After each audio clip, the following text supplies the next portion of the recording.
friends, this is Barbara from Wigs and Fluff. Now today I want to talk to you about aging gracefully, how to still look good even though you're aging. I used to envision myself in my 80s and 90s. I've always wanted to be a grandma and always wanted to be a great-grandmother. And the Lord has blessed me with both of those things. There are different challenges as we grow older, but we can still look good. It has a lot to do with choosing the right wig, the right makeup for your skin, the right color that you want to be as you grow older, and the right clothing for you that really looks the best on you. So as we grow older, we need to start making these choices, and we need not to just settle for any old thing and throwing on sweatshirts and jeans and so forth. I went through a stage like that, and it's just no good. It just ages you. So we need to learn how to dress. We need to learn how to do makeup. You know, as you get up into your 60s and 70s, you need a whole new makeup routine, because what worked for you in your 50s might not work for you in your 60s and 70s. I had to redo my whole makeup routine in order to find something that actually worked for me, to make me look good. I remember my grandma with her white, thin hair. She had thin hair too, like me. She had thin hair, but in those days, she didn't wear a wig. She just wore it the way it was. She had hair that kind of stood out all over, like in a big bouffant, with white hair. She was black-headed as a young girl, and had blue eyes, and she always put her face on in the morning before she went out the door. Always looked good. She didn't believe in banks, so she pretty much went on a cash basis, I think. She never owed anyone anything, and she had plenty of money when she passed. She always had a youthful attitude about her. Always planning for next year's garden, always loving on people, and I think her positive attitude kept her young. Her skin was beautiful, just beautiful. She always told me, Barbara, use Pond's and Vaseline. That's what she said. And it turns out a recent study shows that she was right, that Vaseline, a little on your face after your moisturizer, keeps your skin really smooth and beautiful. Really smooth and beautiful. She put Vaseline on her hands and put gloves on before she went to bed most nights. That's because she worked out in the garden. She worked out in the garden a lot. So her hands were a little bit rough, and she worked in a packing house packing grapefruit and oranges to send up to the north. And so her hands were used a lot. So I think that's why she used the Vaseline on her hands, because her hands were a little rough from all the work that she did. I think her biggest secret to looking good, and believe me, my grandma had boyfriends. She did. I think her biggest secret was her belief in God and the peace that she had. She always had a positive attitude. It was hard to get her down. She was always giggling about something that made her laugh, something. And I think makeup into your 80s and 90s is really important. She never went out the door without her makeup on. And she always made sure that she looked good.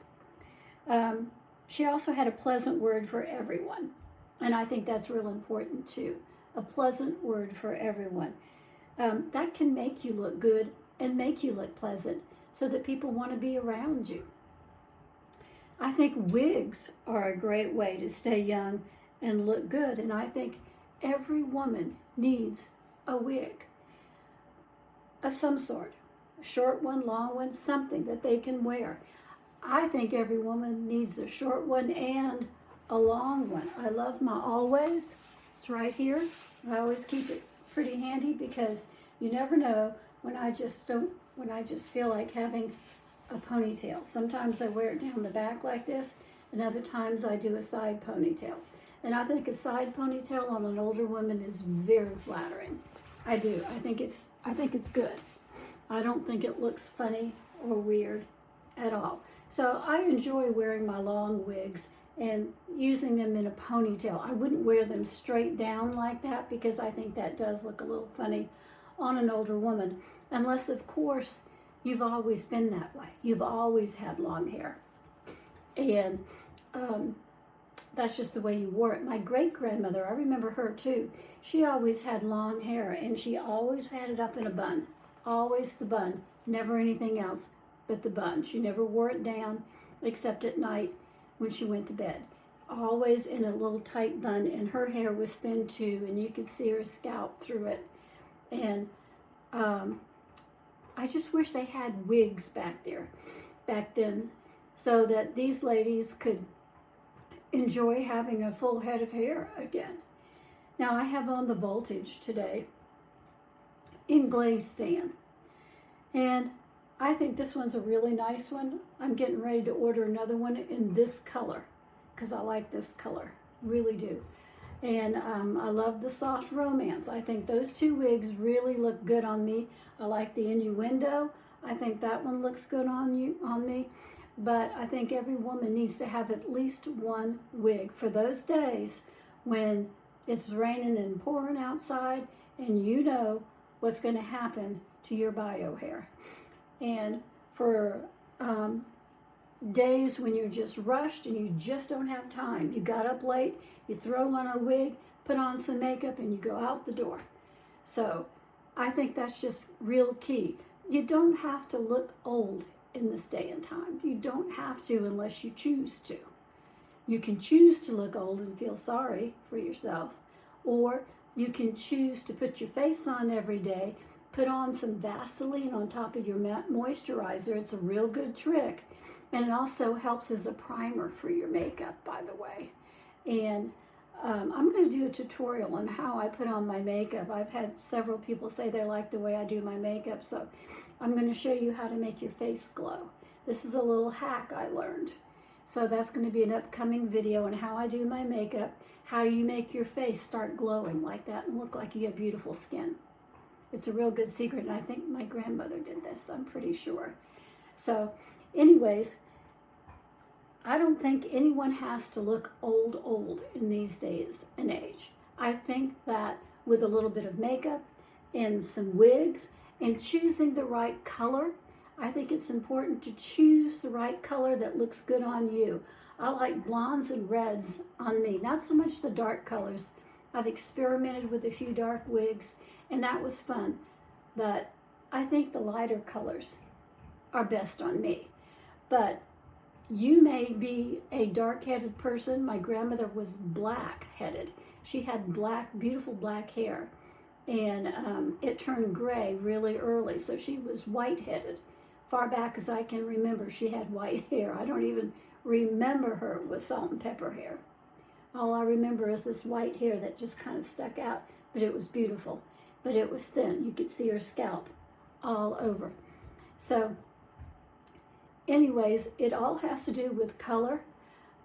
It has to do with your the color in your face, your facial tones and color, what color hair looks good. You don't have to be gray if you don't choose to be.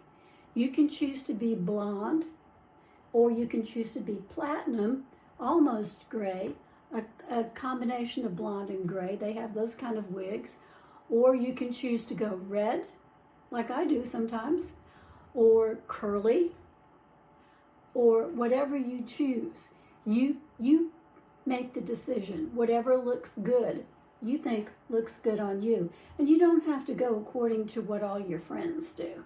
You can be different. You can choose according to what looks good on you, and that will be the best way for you to go. To be your own kind of person.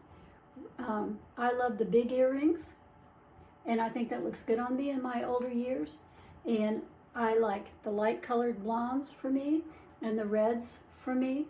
And I probably will keep on doing that. I love these color clothes, the pinks and the mauves, and those that are pretty like that really seem to work in my facial color. It seems to highlight my face and puts a glow onto my face.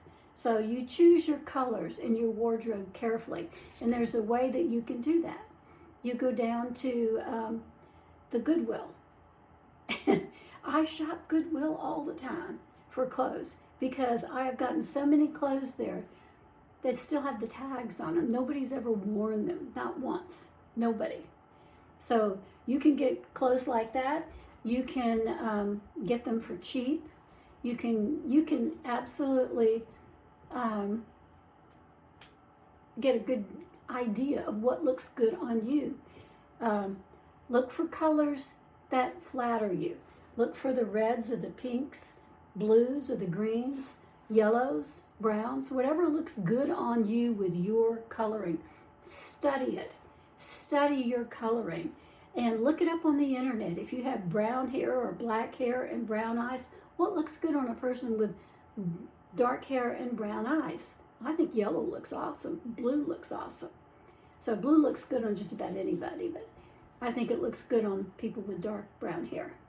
But you have to look those things up and study them for yourself. And I'm going to do another video on coloring and what color wigs according to your facial tones that you should choose. You don't have to be a gray the rest of your life. You don't have to.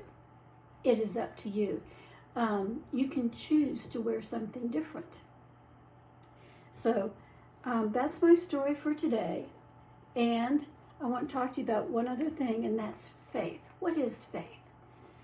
Faith is the assurance of things hoped for, the convictions of things not seen. That's from Hebrews 11 in the Bible.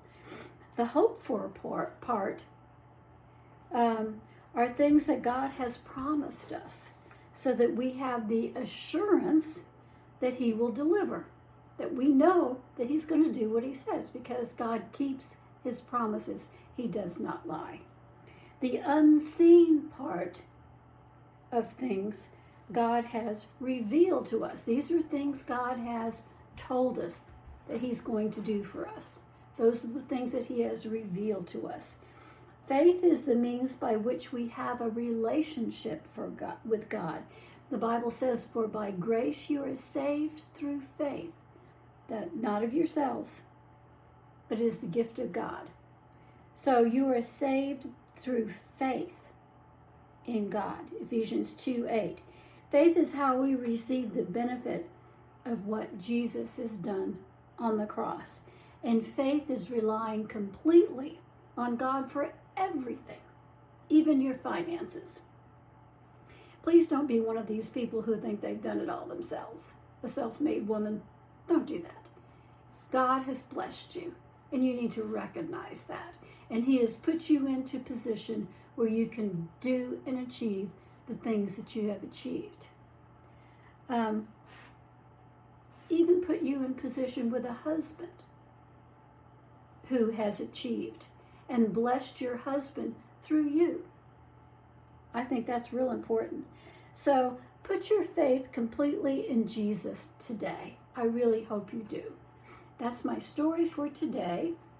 You ever wonder where that picture comes from? It's a wonderful artist, and I think I might do a video on that guy too, because I love art. I love to paint.